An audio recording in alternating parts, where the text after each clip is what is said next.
hear me now.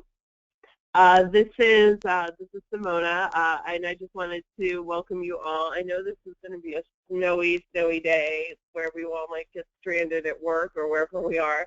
So thank you for joining us. I know it's a difficult day to be online. So this is a presentation going to be in two parts. We're going to have a little bit of some news from First Energy about some program changes as well as the phase change that's happening in May and June. So, and then afterwards, we're going to talk about some website development. I know a few of you already have pretty well-made websites, and I understand if that part won't be as interesting to you, and if you need to leave after the first section. So let's get started. And let me know in the chat if you can't see the screen or if there's any problem hearing me or any kind of background noise. And I'll try to fix that if there are any issues like that. Okay.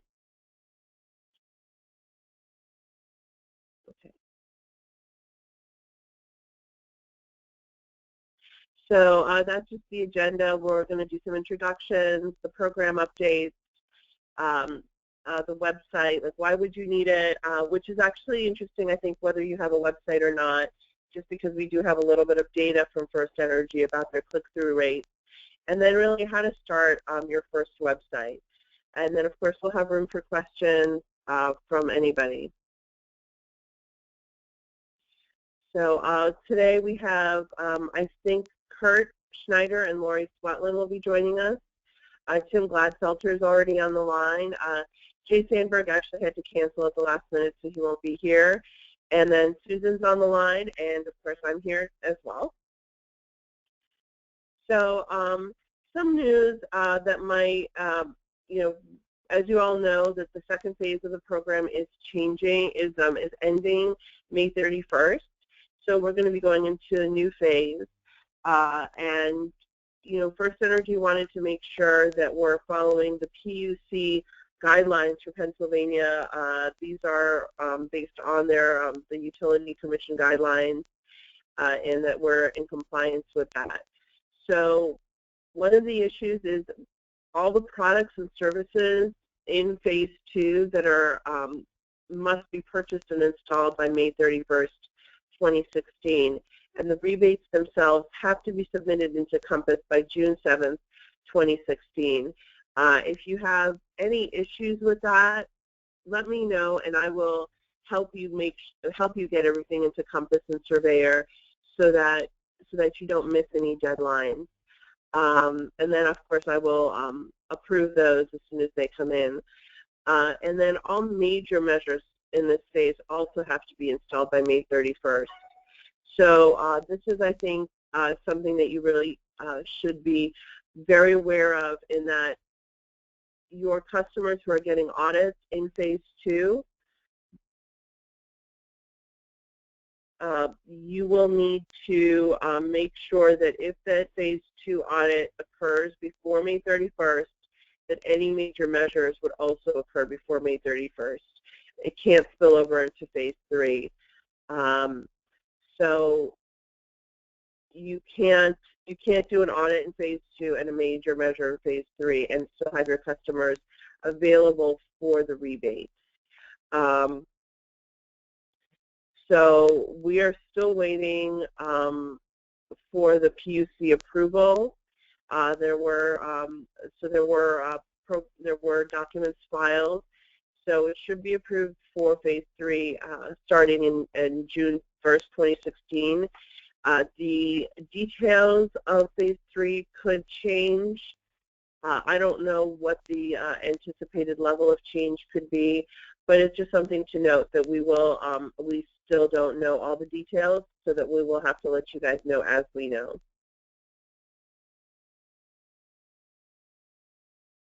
Now, performance bonuses, and I know I spoke to some of you personally about this. There are a few more who I left voicemails for and emails, but I still need to talk to you. You know, I want to have a one-on-one conversation with those of you who are affected by the performance bonus. This is a bonus to the contractor. It's not for all of the territories. It was a bonus based on volume of light measures and of jobs. This program will be ending January 31st. That means everything must be submitted by January 31st. It cannot be done January 30th and submitted February 1st. Again, if you have any problems getting everything submitted, let me know right away. We'll work together to make sure you get everything submitted. If you are scheduling something that is performance bonus eligible, the sooner you can schedule it and get it entered, the better it is for you and your customer. This does not affect any rebates to the customers. This also does not affect the light measure rebates.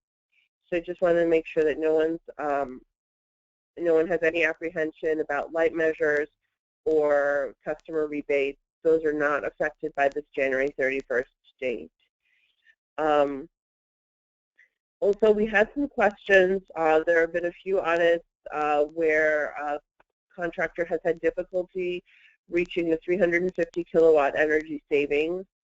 If this is not possible during the audit, First Energy has conceded to allowing the $250 rebate to be tied into a major measure rebate, so that if the major measure brings the total savings to over 350 kilowatt hours, then they will be awarded both rebates at once.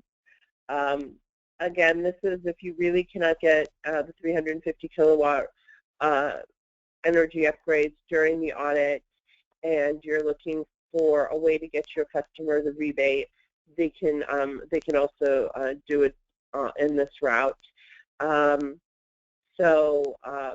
You know, again, we can talk about this in more detail, but if they're planning on putting an installation, then they'll get the $250 rebate along with the installation rebate because the light measures were already done in their house before you came. So that's a little bit of an update to the program, and hopefully helps out in cases where the light measures just did not work out to that 350 kilowatt level. I would add, of course, that means it's going to take a little longer for them to get their $250 rebate, because obviously that'll only process out if when they get to the 350 through the major measures. That's why we definitely do encourage you to try to get to the 350 with the direct installs. But if that just isn't happening, that's fine. They'll still get their 250 and they'll still get their 10 cents a kilowatt hour on the major measures. Okay. So let's see. So do we have a? Okay. Rob, so I see your question. Yes, we honestly don't yet on phase 3, Rob. We know that there will be a phase 3 program, and Laurie can talk to more about what First Energy has filed with the PUC, but the specific levels of the rebates and what kind of rebate there will be for major measures was not specified in the filing. Laurie, would you like to add to that? No, we don't know specifically what the program is going to look like. I mean, we're assuming it's going to be something similar, but the filing is basically more a high level. It's still going to be a comprehensive audit, but specifically what the measures and everything are going to be, we don't have that all laid out yet. And Larry, per that, the filing did lay out, as Laurie just said, a comprehensive audit, with direct installs and major measures. Correct. So it's going to be similar, but we just don't know what the what the rebate structure is going to look like. And Rob, per your other question, well, the performance bonuses are ending in 2 weeks, so I think it becomes mute, your question. Yeah. And I think part of the reason also for the performance bonuses is some of the territories that were getting them were there were other factors in the audit, such as distance and lack of customer participation. So there were some extenuating circumstances as to why it was first started. But yeah, it's going to be over, so everybody will be back on the sort of same compensation plane. And the major measures, Larry, will still apply. Will it be better? Susan, so maybe you could answer this because I don't think we still know all the details. Which one? Sorry. Oh, I see you did answer. So Rob asked, will it be better? We don't know, Rob. The simple answer is we don't. As Laurie has sketched out, the filing is high level. First Energy has released the RFP, and I think a lot is going to depend on, what First Energy, how proposers respond and what First Energy select. So that's honestly why we can't give you more specifics, because it isn't in the filing and the Phase 3 contractor has not been awarded yet. It's not because we're information, it's honestly we don't know. Yeah, and as soon as we know, we will let everybody know. So we're not going to sit on it for any extended period of time. But we did also, we have given them the feedback from the contractors from our surveys and our discussions with the contractors. So hopefully they will respond positively to the comments, and most of which were very constructive about the program and what could be done with the program to make it more contractor and customer friendly. Nick, your question on LEDs, the filing specifically makes mention of the fact that, CFLs will be phased out and LEDs will come in. Specific timing for that, if that will be effective 1st of June or if it will be rather phased in and out throughout the life of Phase 3, I can't tell you that. I honestly don't know. Just the one big change that we absolutely do know of is that Phase 3 is a 5-year program. So it won't be another Phase 3 for all programs across Pennsylvania are 5-year programs. And so hopefully, that is good news for everybody, because it'll just bring, you that much more of a longer window to know in which that the program is operating in. And we certainly have heard you loud and clear from contractors and from the evaluations how, customers are clearly indicating that they want LEDs now. I would remind everyone, though, that Pennsylvania and the TRM does not, so far as I understand this, Laurie, this is not about swapping CFLs to LEDs. This is about moving still from incandescents to LEDs. Mm-hmm. So when that comes in, so it's not like if someone has CFLs and then they do something in Phase 3, they're now going to be moved to LEDs and have that paid for by the program, because the savings between CFLs and LEDs, they're an improvement, but they're not as much of an improvement for the utility to rebate them. Hey, Susan, this is Kurt. I actually just joined late. I can speak to the LED thing. Yeah, CFLs aren't going. Can you hear me? I'm just wondering if I got that wrong. Please do add in. Yeah, I was going to say CFLs aren't going anywhere anytime soon. It's still the much cheaper cost alternative than LEDs. So obviously LEDs are going to be phased in going along here as the prices come down. But right now, the savings are pretty much equivalent from an LED to CFL. So until LEDs,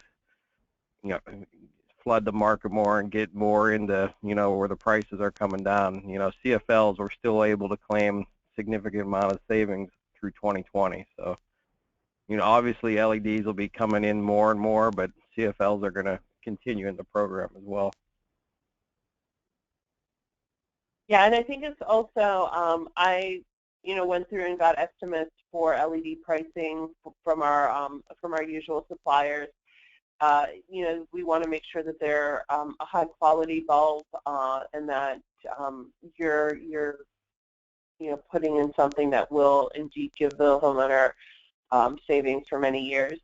So just to make sure we are checking up on prices, and we'll be updating all of that with the phase changes. So hopefully there will be more you can offer your customers during the audit that would appeal to them. And that might also make that whole, the difficulty getting the 350 kilowatt savings sort of a moot point. Because with the LEDs, it is a huge savings over incandescent, and it'll be, since it's being calculated that way, you'll be sort of easy. It'll be much easier to reach that threshold.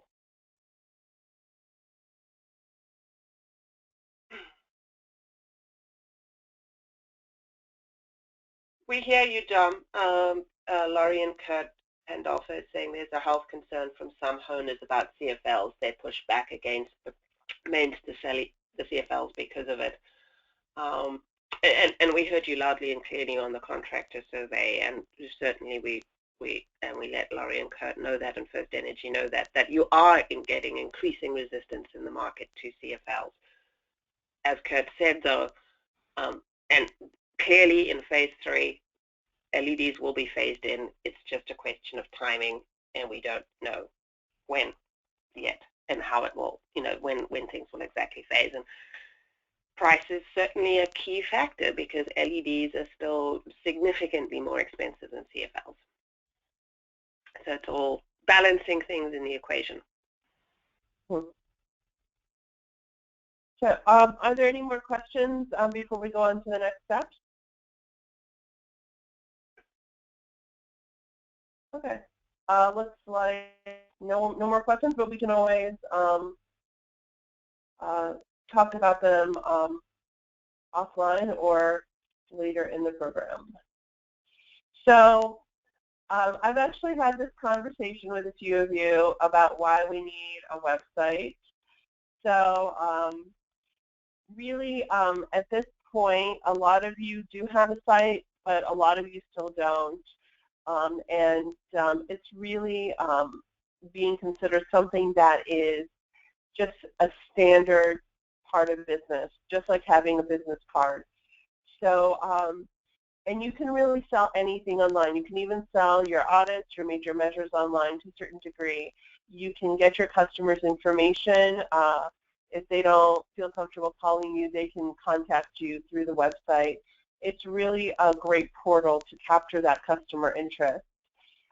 There's been a lot of research done on this, that customers are really more likely to call a business that they can research and one that they can dial automatically via their smartphone, because more and more people aren't even sitting down at their laptops or computers to do this research. They're doing it on their phones, and if they don't see a website, they sort of just go on to the next listing. And also, consumers are more likely to visit mobile-friendly sites and information. And it's about a 74% rate of follow-through on smartphone-enabled websites versus not having a website. So that's a pretty big margin. And considering that, anecdotally, a lot of the customers who are interested in energy and the audits are probably ones who are a little bit more tech savvy. So they would probably be really that demographic that is looking up stuff about audits and home comfort online and on their phones. So, First Energy and Honeywell have actually done a little bit of research because they do email blasts for the various territories. They've been looking at the click-through rates. They've been looking at the website activity that follows an email blast. In the 30 days following the campaign, there was a more than 1,000% increase in the program's website page views compared to the previous month, and a 227% increase in page views for the residential energy audit page. So your customers are going online. They are looking at the emails. They're looking at the website. If you can give them a clickable piece of information that enables them to go directly to your site, then you've done a lot more to capture them than if they had to dial the phone number. Just at this point, and there will be people on that list who are clickable, so you really need to be one of those as well. And I realize I put these links in the presentation that you can't click through, but I will send those in the follow-up email that has the YouTube recording of this, so that you have all the links that are in the presentation. I will also include a few extras that I think might be useful for you. So really, the study was published, and you can look at all the data from that. So really, there's two options. I think you should go for both of them. There's Facebook and there's website. Facebook is completely free. I know a few of you have Facebook and not a website, because I did look a lot of you up.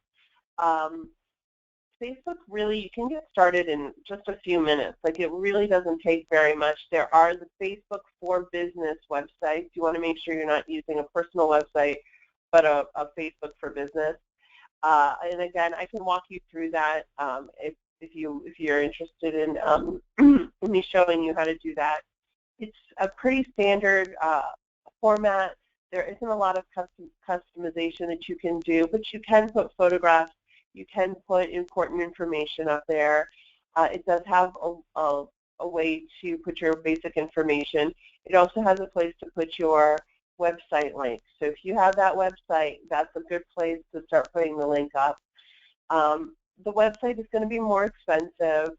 The cheapest I saw were around $70 or $80 per year range, and it can really go to $200, $1,000 a year. But it really depends on your level of what you want and your level of customization.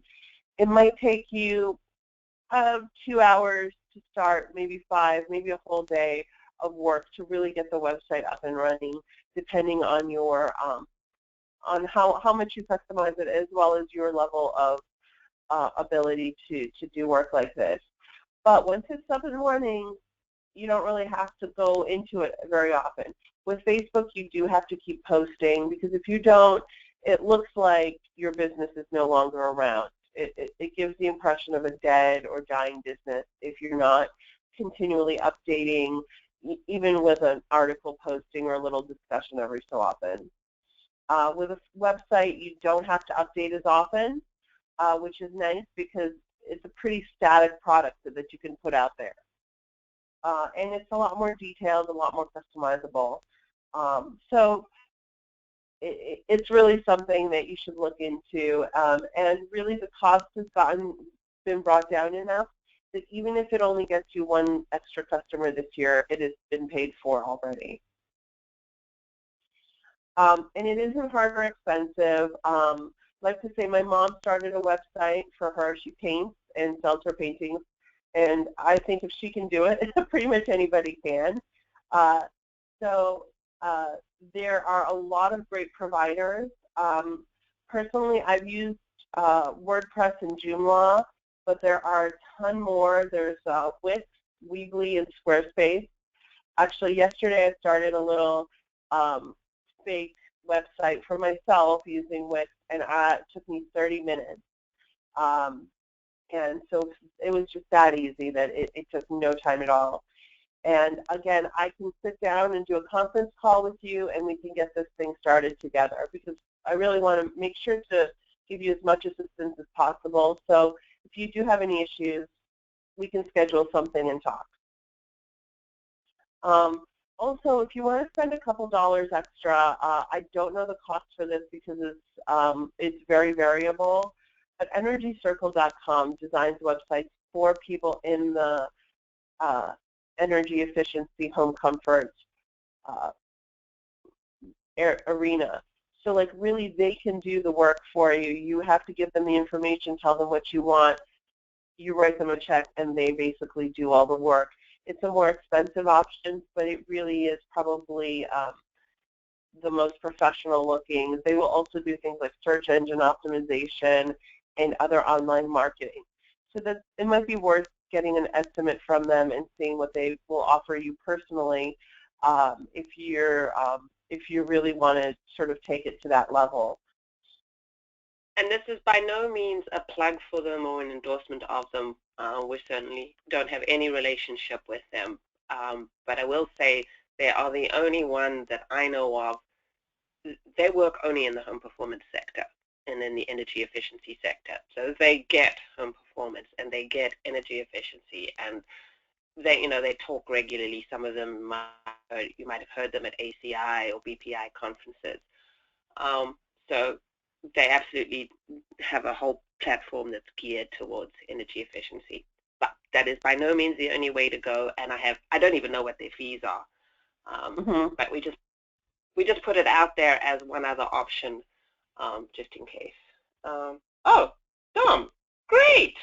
Dom, I think, so if anyone's listening in, Dom Pandolfo says that he uses Energy Circle, and they'll also do a comprehensive evaluation for your current site. So Dom, can I put it out there that if someone wants to ask you about what it's like to work with Energy Circle, they can contact? No, they can contact you maybe? Anyway, Dom says they're great, and go ahead and contact him if you have any questions about them. So there, yeah, we can't do any endorsements of them, but here you have another contractor who's using them. So that's awesome.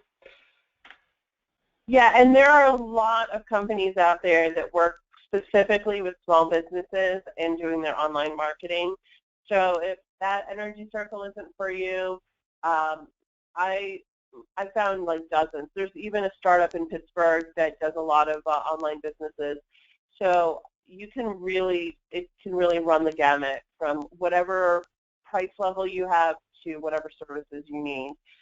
And then with the lower cost do-it-yourself websites, they have free templates. They're limited, but some of them are really nice, and you can customize them. You put in your own pictures, your own logo. These are some examples of ones that are sort of basic free. I think one of them costs like $10. So really, really cheap to free templates that you can put your own mark into. You can take a picture of yourself next to an air conditioner and replace that random generic guy. And so that's something that you can do, and they'll even have one specifically geared towards HVAC businesses or home remodeling businesses. And I think the free templates are a great way to start. You can always decide 6 months from now that you want to buy a new template and update everything. And templates are absolutely the way to go. They take out all the work of the website, and that's why you literally, it's drag and drop, it's type in some, and that's it. That's what you do, because a template has done all the work for you in terms of layout and navigation and menus and all that stuff that makes a website work. Templates have got that all preloaded, and that's why it is so easy for people to build websites. You can literally do it in an afternoon. And if you were trying to make a website 5 or 10 years ago and it was proved daunting to you, it has changed so much. I would say even 5 years ago, you had to really know what was going on behind the scenes of the site. When I went on the WISP site yesterday, it was just like, it was so easy. That there was, as long as you have some proficiency in even in making a PowerPoint, it was very much that same process of clicking on things and changing them, uploading photos. It was pretty much all the same as any Microsoft product would be. I can tell you, I had never built a website, and I had to do one a couple of months ago, and I was like, this is going to be like going to the dentist and having teeth pulled, and I was very intimidated and daunted by the process. And as Simona said, then I started doing, and it was like this is, if you can navigate a website and navigate the internet, now you can build a website, truly. Okay, I think we've plugged that one a lot. Yeah. So, and then, so while the template can be changed easily, the URL is not easy nor cheap to change, especially if you get it printed on things and then you have to reprint all that stuff with the new URL. Be very, very cautious with what you choose as a URL. The free one, again, they'll be like wordpress.com/Simona's HVAC contracting. That doesn't look so professional. It sort of has that I'm starting a blog and I'm like 20 years old kind of look to it. I would really say spend the extra money. If you're going to spend it, get your own unique URL. Even if you end up hiring a company down the line, or you change your template, or you change other things, the URL can see you through all those different things. It's something that is upfront and center on your literature. You can even generate a free QR scan code to put on things so people can scan your business card with their phone, and it goes directly to your site. This is very useful. I actually did this on, I started a website for when my husband and I got married, and it led all of our guests to directions so that they wouldn't get lost and things like that. It was incredibly easy. It was pretty inexpensive. And the URL really doesn't cost that much, but it's something that you should really think about as your primary concern when starting this, because it is the hardest thing to change. Again, try to choose something that says something about your business, that isn't terribly difficult to remember, that isn't too long, that isn't too complicated. Actually, HVAC home performance is not taken, so you guys are welcome to take that one. But you can say something like Pennsylvania energy efficiency or something like that, or your business name. And I know that a few of you who do have websites have already really taken that to heart and have websites that have your business name in them in a simple way and are easy to find. And then check with your family and friends to make sure it looks good before you press the pay button. You know, it's very easy to have something that does not look professional or doesn't look appropriate. So just run it by a couple people. I strongly recommend this. I had worked with a few businesses that didn't do this and then ended up having to change it because it looked like something else to sort of outsiders. Now, personalizing your site, use as many photos as possible. Make sure you have permission for those photos. Do not take them from other people's websites without permission. If you need stock images, you can get them for like a couple dollars a piece on Getty Images. The thing you can take from online is if you are part of, so all of your BPI certified professionals, you can go and grab the BPI a logo. They, I think, also have these widgets that you can install on your website that don't cost you anything. Again, the First Energy logo, since you participate in this program, as long as you're current with the program and active, you can use that logo. And again, this is like American, the Air Conditioning Association, Home Performance Coalition. If you're any of your relevant professional groups or certifications, put those on there because that lets the customer know that you are really an active part of these organizations and that they aren't just hiring someone who's a fly-by-night contractor. It also lets them, a lot of these are widgets that they can click through, so if they're like, oh, what is this First Energy program? They can click on that and then actually be taken to a window that has the First Energy information so that they can find out more about the audit program. So those are really great little ways of bolstering your own image on there and really showing the customer at a glance what they're getting and all of your qualifications. Keep it fresh. Try to update it. Once you get the hang of it, maybe go in once a month. Update pictures. Maybe you did a job where the customer had great savings and they have awesome things to say about you. Ask their permission. Maybe write up a couple paragraphs about what you did and how much they're going to save. like things like that. People really like. It's something that they can relate to. Again, stay professional. You can be funny, but make sure that it doesn't cross any kind of lines. And then, feel free to get feedback from your other employees, from your spouse, from your family, from your friends. If they look at something and they're like, no, you have to change that, let them know. And again, photos versus lots and lots of text. People much rather see photographs and short bursts of text. So, and then there's a lot more information to deal with the websites. Again, like I'm available anytime, and I think we're going to bring up some more sort of advanced topics in this as well. And before we do any questions, I just wanted to show you a couple of websites. Two of them are from contractors in the program that I really liked. One is one of our newer contractors, Helping Solutions. Justin, I really like your website. It has all of the information up front and center, and it's a nice, bright, happy website. And then I like that you have some articles, you have contact information, and you have your phone number and email right up front and center, so it's really easy for people to contact you. This is Invinity. They have a really nice, actually the picture changes as you stay on the website.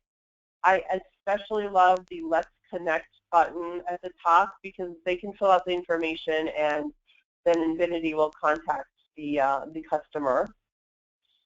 And then this is an out-of-state, I think this is Massachusetts company.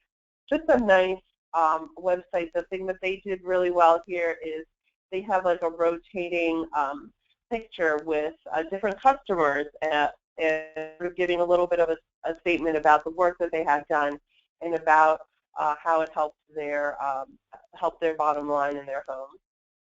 And then this one, I'm sorry. That one, if you go back, Simona, that one is an example of a website built by Energy Circle. So that was a Energy Circle website, the Evergreen one. Yeah, it's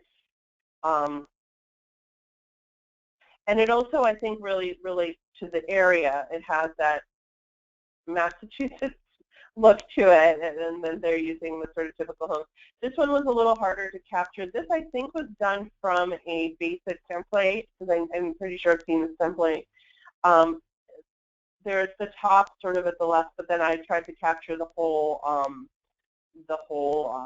website, because as you scroll down, there are maps, they're talking about the customers, they're talking about the programs they participate in. And again, like, just to really, it's very clean, it's very to the point, and it's asking, it's, as you can tell, it has been updated. It's asking, are you ready for winter? And I'm sure come spring and summer, it'll be like, are you ready for summer? Are you ready to like brave the heat versus braving the cold? So that they have, they're obviously going in and checking that. This one also has a blog. So if you want to start blogging about energy efficiency, you can start doing it through your website. So yeah, and I can send you more links to great websites that are good examples. So do we have any more questions? I'm sorry, I've been talking for a long time. I see Rob's comment that in general you have to have something that drives people to the website. Your website is not what leads you to success on its own. Absolutely. Just because you have a website doesn't mean that you're now going to get leads pouring in.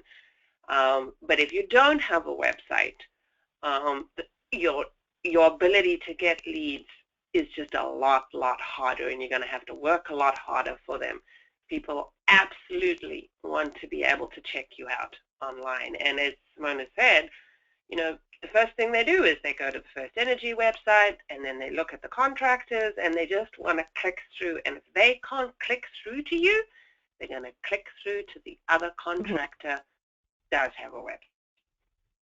And it can be difficult to capture some of these sort of casual researchers. I did go to some seminars about search engine optimization in this industry, and a lot of the pay-per-click advertising for Google for home performance were actually quite high. I was a little bit shocked. It was anywhere between $1 and $3 per click. So that was something that I think is important to keep in mind, but it might be sort of out of the range financially for some of the contractors. Then again, you know, if 10 people click through and 1 signs up, it might be very much worth it to do something like that. In a company like Energy Circle, or even like I think OnStock Consulting, they can really help you get set up with that. If they're searching specifically for just insulation in Pittsburgh or something like that, I think it's a much cheaper pay-per-click.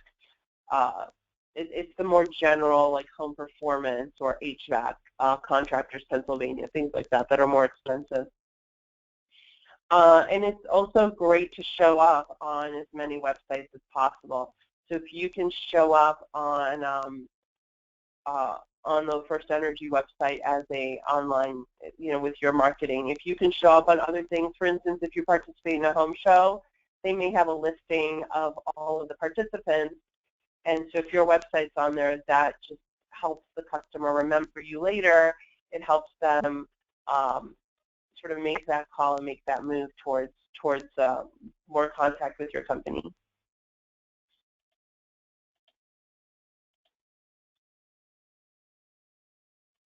But, do we have any additional questions or anything else like that?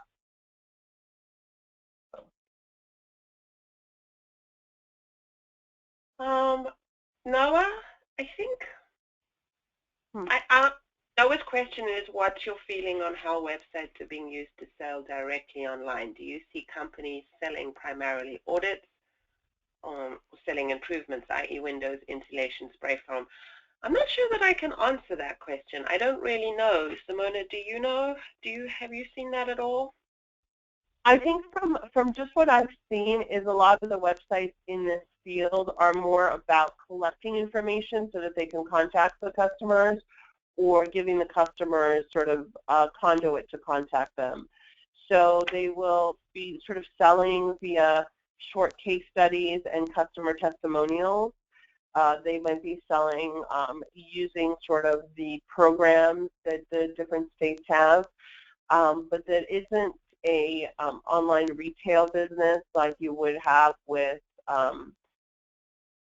you know, say some other things like clothing or jewelry. So I think a lot of them, they're using it as a billboard to say that this is what we do, these are our happy customers, and this is what we can do for you. Just let us know and we'll contact you, or here's our number and give us a call. So it's, I think for this process, thinking of it as a billboard or a business card rather than necessarily an online business platform. Definitely the better websites are capturing lead information.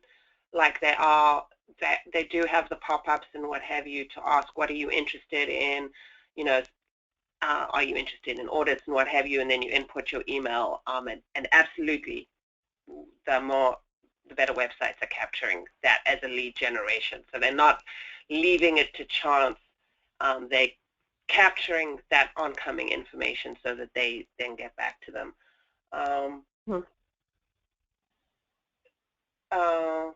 Exactly, Dom. You know, DHC's web strategy is about lead generation. We have a call for action to engage prospects. This is, you know, step one is get a website. If you don't have one, step one, that is absolutely step one. Step two, as you're starting to hear from Noah and Dom, you know, these are contractors who do have websites, is then really optimizing your website for lead generation and for capturing. Now that's a whole different level, but we didn't want to scare those of you who don't have websites with that, but that's where you can go once you have a website. You know, there are so many tools and plugins, and I mean, this can get really, I mean, there are people who earn their entire, work their entire lives, their careers are in mastering this stuff. And they're very good tools out there now. But step one, get a website. Step two, once you've got a website and you're starting to get comfortable, there are many things you can do with that about truly fine-tuning it. And, I can tell you, we, for instance, at PSD, we look at our analytics, like where are people clicking? How long are they spending on a page? What are they most interested in? Did they spend their time at the top half of the page? Which pages did they go to? What route did they follow? All of these things become questions that you dive into. But I'm going to sound like a stack record. Until you have a website, you can't do any of that. Yeah, and I would say, once you have a good URL and you have a host, and even if you start with something simple, if you feel that it's not enough, you can always go the next step with a search engine optimization with the companies that consult. It might be sort of worth it just to get your feet wet to really start that, even pretty primitive basic website, to see if it does have any impact on the click-throughs and the sales rate, especially to capture some of those casual consumers who are like, oh my gosh, my house is too cold. What can I do? My bill is like $500 this month. What can I do? So, and even if they're not audit customers, they can still, find you in other ways, and they can sort of go there. So I think it's a lot easier than it looks, and it's not as expensive as it used to be. So it's just a really good way of getting started on that road. And then once you're on that road, like Dom has the Energy Circle site and consulting, and they do a lot of the work that probably doesn't have time to do while and run his business, and really trying to work from baby steps in that process.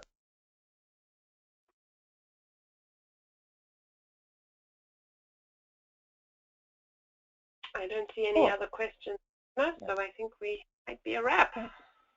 Yeah, and if you want to shoot me an email if you have any other questions, again, we can also talk one-on-one about this. I'm available for that, so just let me know. So thank you so much for giving us your morning, everybody. We will also keep you up to date on the phase changes and any other program updates.